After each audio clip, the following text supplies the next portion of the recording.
গাজাবাসীর মানবেতর জীবনযাত্রাকে আরও অসহনীয় করে তুলেছে শীতকালীন ঝড় বৃষ্টি।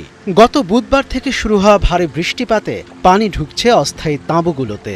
এতে অনেকেই আশ্রয় নিচ্ছেন ক্ষতিগ্রস্ত ভবনগুলোতে, কিন্তু সেখানেও মিলছে না নিরাপত্তা। এরই মধ্যে কয়েক জায়গায় ভবন ধসের ঘটনাও ঘটেছে। এতে বেশ কয়েকজন হতাহত হন। অন্তত ১৩টি ধসে যাওয়া ভবনে উদ্ধার কাজ চালান নিরাপত্তা কর্মীরা।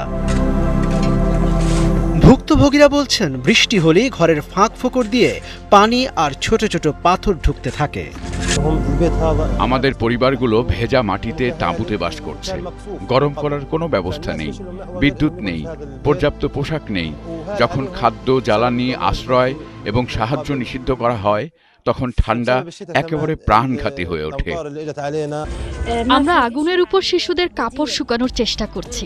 আমাদের জন্য কোনো অতিরিক্ত কাপড় নেই। আমি ক্লান্ত। আমাদের যে তাঁবু দেয়া হয়েছিল তা শীতের মাঝে কাজ করছে না। বিশ্ব স্বাস্থ্য সংস্থার প্রধান জানান, প্রবল বর্ষণে প্রতিদিনই হতাহতের সংখ্যা বাড়ছে। এই অবস্থায় নিরাপদ বাসস্থানের অভাব, অপর্যাপ্ত খাবার পানি ও পয় নিষ্কাশন ব্যবস্থা এবং অতিরিক্ত জনবহুল এলাকায় বসবাস, সব মিলে গুরুতর পরিস্থিতি যুদ্ধবিধ্বস্ত গাজায়।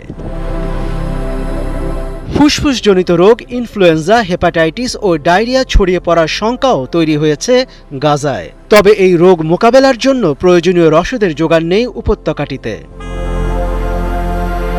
ডব্লিউএইচওর দাবি, এখনও ত্রাণ পৌঁছানোয় বাধার মুখোমুখি হচ্ছেন তারা।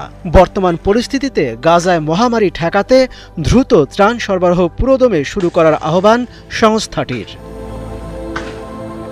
মনিরুজ্জামান বাবু, ৭১।